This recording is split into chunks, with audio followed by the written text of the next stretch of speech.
आज का जो हमारा टॉपिक होने वाला है काफ़ी हॉट टॉपिक है। इसके बारे में जो कि है लग्जरी ब्रांड्स के बारे में, किस तरीके से आप एक अपनी लग्जरी ब्रांड्स क्लोथिंग ब्रांड बना सकते हैं मेंस एंड वुमेंस के लिए।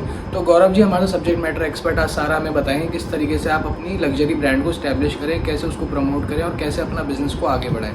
तो गौरव जी थोड़ा सा बताइए दर्शकों की लग्जरी ब्रांड्स किस तरीके से बनती हैं और कैसे उनकी मार्केट की जाती है, क्या वो खुद मैन्युफैक्चर करती हैं, वो ट्रेडिंग करती हैं, किस तरीके से हमारे जो दर्शक है जो नए इस काम में आना चाहते हैं वो किस तरीके से शुरू करें। धन्यवाद रचित जी, आपने ये बहुत ही अच्छी तरीके से अवसर प्रदान किया कि हाँ जी हम आपको बहुत सारी चीज़ें बता सकें लग्जरी क्लॉथिंग। देखिए, अगर कोई भी लग्जरी क्लॉथिंग ब्रांड शुरू करना चाहते हैं तो ऑब्वियसली बात है हमारे दिमाग में कई सारे लोगों की दिमाग में छवि आती है कि हाँ जी सब्यसाची मुखर्जी हो गया, तरुण तहलियानी हो गया, ठीक है, रितु कुमार हो गया, ठीक है, मसाबा गुप्ता हो गया, जो कि बहुत ही अच्छे अपने ब्रांड्स लेके लॉन्च कर चुके हैं, इंडिविजुअल ब्रांडिंग में बहुत ही अच्छी तरीके से आगे बढ़ रहे हैं। इसके अलावा देखिए, आप क्लॉथिंग रेंज में अलग अलग तरीके की क्लॉथिंग रेंज में डील कर सकते हैं, जैसे कि आप पार्टी वेयर्स बना सकते हैं, ठीक है, या रिजॉर्ट वियर हो गया, या suppose bridal fashion bridal wear हो गया, जो लग्जरी आइटम्स में डील करते हैं सर। और इसके अलावा जिम वेयर्स हो गए, या बहुत सारी चीज़ें हो गई जो आप कर सकते हैं क्रिएट। बट ये सारी चीज़ें क्रिएट करने के लिए आपके पास एक बहुत ही अच्छा साउंड एक बिजनेस प्लान होना चाहिए। सबसे पहली चीज़, उस बिजनेस प्लान में क्या होना चाहिए, देखिए कुछ चीज़ें बहुत अहम रूपरेखा लेती हैं। जैसे पहली चीज़ आपकी मार्केट रिसर्च।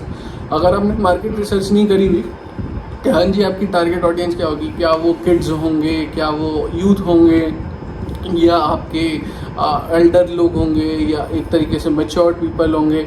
तो अगर आपने ये कोशिश नहीं करी तो ये सबसे बड़ी दिक्कत है। और दूसरी जो सबसे बड़ी दिक्कत है कि हाँ जी क्या प्राइसिंग होनी चाहिए, क्योंकि क्या करते हैं हम, या तो अंडर प्राइस कर देते हैं या ओवर प्राइस कर देते हैं, वहाँ से ही खेल बिगड़ जाता है, या वहाँ से ही खेल थोड़ा सा साइड हो जाता है। तो थोड़ा सा ध्यान में रखें कि हाँ जी लग्जरी क्लॉथिंग में क्या रेट चल रहे हैं, किस तरीके की प्राइसिंग हमें रखनी चाहिए, क्या प्राइसिंग चल रही है मार्केट में। इसके अलावा आप कोशिश करें कि हाँ जी अपने ब्रांड्स को कम्पीट करने की कोशिश करें विद द हेल्प ऑफ, आपकी क्वालिटी अच्छी होनी चाहिए, आपकी जो स्टिचिंग और निटिंग होनी चाहिए वो अच्छी होनी चाहिए, आपका प्रोसेस स्मूथ होना चाहिए। अगर आप ऑनलाइन बेच रहे हैं तो आपका जो कस्टमर इंटरफेस है वो भी स्मूथ होना चाहिए।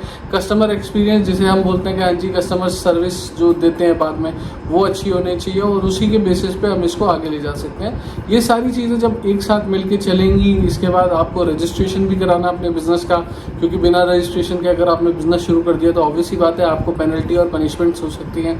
तो आपको बहुत ही अच्छी तरीके से बिजनेस सेंस होनी चाहिए कि हाँ जी रजिस्ट्रेशन कराएं, किसी अच्छे कंसल्टेंट को हायर करें और उसके थ्रू थोड़ी सी मदद लें। हमारे साथ रचित जी हैं, ये भी एक बिजनेस कंसल्टेंट है। तो अगर आप देखें कि हाँ जी बहुत सारी चीज़ें हमें ध्यान में रखनी है, जैसे हमें मार्केटिंग का ध्यान रखना है कि हाँ जी ऑनलाइन मार्केटिंग या ऑफलाइन मार्केटिंग जैसे भी करनी है।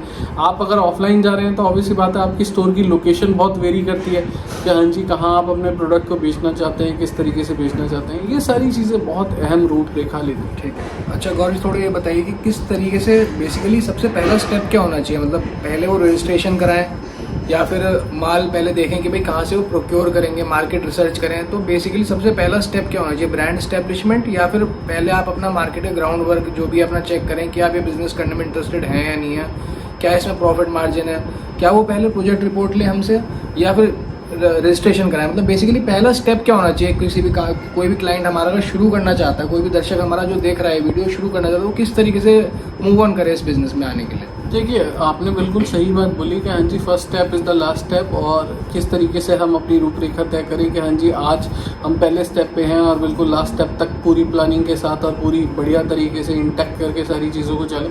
तो मैं इस चीज़ में बोलूँगा पहली चीज़ होनी चाहिए कि आपकी रेवेन्यू प्लानिंग होनी चाहिए। क्यों? क्योंकि आप अगर गुड्स ले लेंगे, गुड्स मैन्युफैक्चर कर लेंगे, अरेंज कर लेंगे क्लॉथिंग की पूरी, ठीक है, और उसके अलावा रजिस्ट्रेशन कर लेंगे, मार्केटिंग कर लेंगे, वो चलेगा नहीं। तो आपको पहले डिसाइड करना है कि आपको माल किस तरीके का चाहिए जो जहाँ बिक जाए। दूसरी चीज़, आपको डिमांड क्लियर होनी चाहिए ऑडियंस की। जैसे मैंने आपको 2-3 तरीके से बताया, ब्राइडल क्लॉथिंग हो गई, या सपोज रिजॉर्ट वियर क्लॉथिंग हो गई, या सस्टेनेबल क्लॉथिंग हो गई, या कॉन्सेप्ट क्लॉथिंग हो गई, ठीक है। आपको ये पता होना चाहिए कि इस क्लॉथिंग के हिसाब से आपका जो ऑडियंस है, जो बंदा उस प्रोडक्ट को खरीदेगा, वो कौन होने वाला है, क्योंकि जिसकी जेब में पैसा है उस तक आपको उस प्रोडक्ट को पहुंचाना है। अगर वो वहां तक नहीं पहुंचे आप, तो आपकी सारी प्लानिंग, सारा बिजनेस सब फेल है।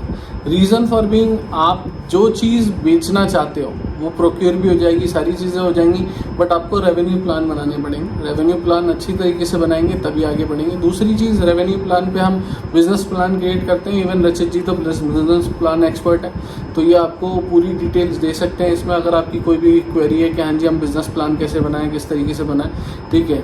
और दूसरी चीज़, हाँ, रजिस्ट्रेशन ज़रूर लें, जो रचित जी ने बताया कि हाँ जी रजिस्ट्रेशन की रिक्वायरमेंट होगी, बिना रजिस्ट्रेशन के आप पनिश किए जा सकते हैं। बिल्कुल बिल्कुल बिल्कुल।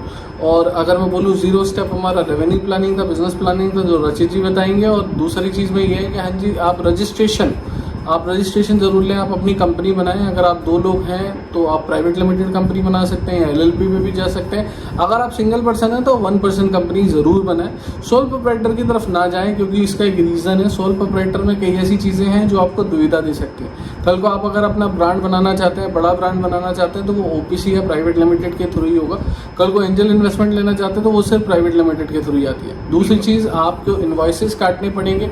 आपके पास जो इनफ्लो ऑफ गुड्स होगा उसके भी इन्वॉइसेस काटने पड़ेंगे, और जो आउटफ्लो होगा उसके भी इनवॉइसेस काटने पड़ेंगे। उसके लिए GST का होना बहुत अनिवार्य है, बहुत इंपॉर्टेंट है। अगर आप GST किसी भी तरीके से सेफ गार्ड करके यूज़ कर रहे हैं तो वो एक पनिशेबल ऑफेंस है, ये गलती ना करें। तो आप GST रजिस्ट्रेशन मस्ट लें, ठीक है। अपनी कंपनी बनाएं, GST रजिस्ट्रेशन लें, फिर उसके बाद आप अपना ट्रेडमार्क ज़रूर लें, ISO भी ले सकते हैं आप। और ये सारी चीज़ें करने के बाद आपका रजिस्ट्रेशन प्रोसेस इंटैक्ट हो जाएगा। और उसके बाद आपको जाना है कि हाँ जी हमें मार्केटिंग कहाँ करनी है। देखिए, अगर आप ऑफलाइन करेंगे तो ऑफलाइन मार्केटिंग के बहुत सारे अलग तरीके होते हैं, बट ऑनलाइन अगर आप करेंगे तो ऑनलाइन के देखिए बहुत सारे तरीके हैं। आप फेसबुक एड्स रन कर सकते हैं, आप गूगल एड्स रन कर सकते हैं। गूगल एड्स में भी बहुत सारे तरीके हैं, फेसबुक एड्स में भी बहुत सारे तरीके हैं। इसके अलावा लिंक्डइन एड्स, ट्विटर एड्स, ब्ला ब्ला ब्ला, बहुत सारी चीज़ें। आजकल बल्कि मैं ये भी देख रहा हूँ कितना ट्रेंड आ चुका है इंस्टाग्राम पे, लोग अपने अच्छे एड्स लगा के अलग अलग चीज़ें भेजें। लग्जरी परफ्यूम की कॉपी करके देखा होगा आपने, कई सारी कंपनीज जो कि लग्जरी ब्रांड, जो गुच्ची, अरमानी, बड़े बड़े परफ्यूम्स की एक सेम स्मेल निकाल के अपनी ब्रांड के अंदर बेच रही है। बिल्कुल बिल्कुल।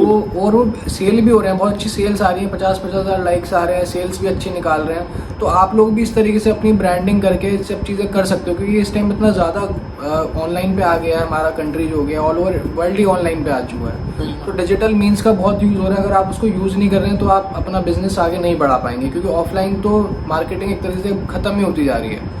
उतना ज़्यादा स्कोप नहीं रहा जितना ज़्यादा ऑनलाइन पे आ गया, क्योंकि आप B2C कस्टमर्स को जितना पिच आप ऑनलाइन कर सकते हो उतना B2B में नहीं कर सकते, क्योंकि रीच आपकी B2C में ऑनलाइन पर ही आएगी जो आएगी।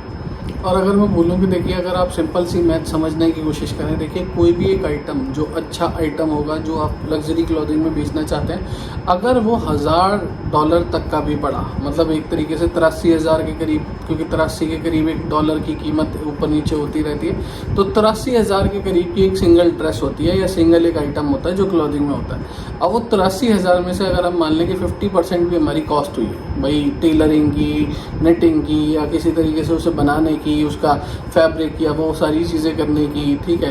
तो अगर हम देखें तो हमको तकरीबन 50% का प्रॉफिट है। और 50% का प्रॉफिट अगर माने 40-50 हज़ार रुपये, बहुत अच्छा प्रॉफिट निकल जाएगा सिंगल ड्रेस से। बट ये है कि आपको फिर उसकी कॉस्ट ऑफ एक्विजिशन में भी थोड़ा दिमाग लगाना पड़ेगा, क्योंकि उस तरीके के कस्टमर को लाने के लिए, जैसे रचित जी ने बोला कि हाँ जी आजकल इंस्टाग्राम पे देखिए परफ्यूम्स की ये सारी चीज़ें बिक जाती हैं बहुत आसानी, ये भी बिक सकती है आसानी से बिना किसी दिक्कत के। बट आपको कोई ऐसा ऑनलाइन का बंदा ढूंढना पड़ेगा जो आपको इस चीज़ में मदद कर पाए। बिल्कुल ठीक है, क्योंकि अगर आप एक तरीके से सेल कर लेते हैं, सपोज 5 कॉपीज ही सेल कर लेते हैं, तो 45,000 के हिसाब से 5 मल्टीप्लाई करके आप अपना रेवेन्यू निकाल सकते हो।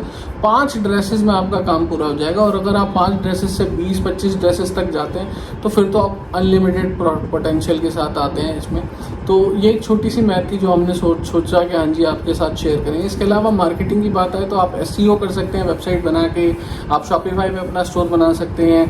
ठीक है, शिपिंग के लिए आप शिप रॉकेट का यूज़ कर सकते हैं, शॉपिफाई में ही आपकी प्लगइन ऐड हो जाएगी, उसी के थ्रू कर पाएंगे।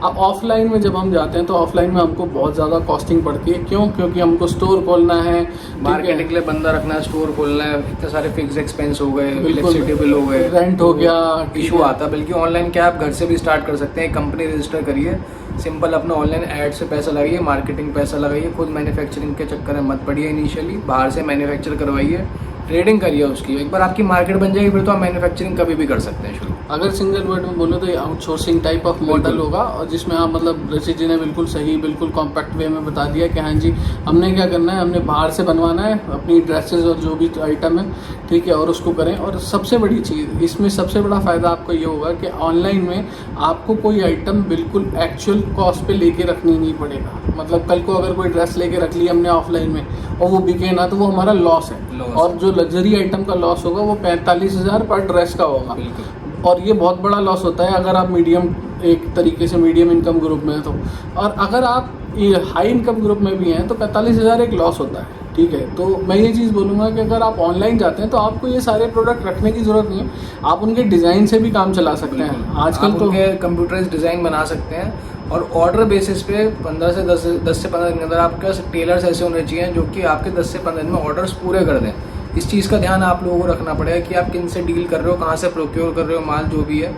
तो इस तरीके से आपकी चीज़ों की आपकी रेगुलरिटी में चीज़ें बनती जाएँ और वो डिलीवर टाइमली होती है, तो ये बिज़नेस आपके लिए बहुत सक्सेसफुल रहेगा। और अगर आप इसे अच्छी तरीके से बेचना चाहते हैं तो देखिए आपको टेस्टिमोनियल्स बनाने पड़ेंगे, क्योंकि जितने भी क्लाइंट्स आप पकड़ेंगे शुरुआत में, ऑब्वियस ही बात है उनके वीडियो टेस्टिमोनियल बना लीजिए। उनसे पूछिए कि हाँ जी आपको इस ड्रेस में क्या अच्छा लगा, हमारी सर्विस कैसी लगी, क्या क्या चीज़ें थी जो और किसी ब्रांड ने नहीं करी बट कस्टमाइज़ आपने कर दिया, आपके टेलर के थ्रू वो काम हो गया।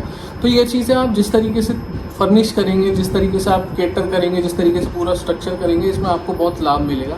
तो ये चीज़ ध्यान में रखिए, बिज़नेस करना है तो बिल्कुल सटीक तरीके से करिए। और आपकी कोई भी क्वेरी है लाइसेंस को लेके, बिजनेस प्लान को लेके, रेवेन्यू प्लानिंग को लेके, मार्केटिंग को लेके, तो आप नीचे दिए हुए नंबर पे कनेक्ट कर सकते हैं। हम आपकी पूरी सहायता करेंगे कि हाँ जी किस तरीके से रजिस्ट्रेशन ले, क्या क्या डॉक्यूमेंट्स लगते हैं, क्या वैसे बिजनेस प्लान बनाए, बिजनेस प्लान अगर आप बना के दे सकते हैं तो कैसे हो, किस तरीके से हो, ये सारी डिटेल्स पे आप क्वेरी पूछ सकते हैं अपनी और कनेक्ट कर सकते हैं। एंड थैंक यू रचित जी फॉर इन्वाइटिंग मी। थैंक दोस्तों ये वीडियो कहीं से कहीं तक किसी भी तरीके का एडवर्टीजमेंट ना है, ना इसे माना जाए ना इसे समझा जाए, सिर्फ एक ट्यूटोरियल वीडियो है नॉलेज पर्पसेस के लिए। Thank you.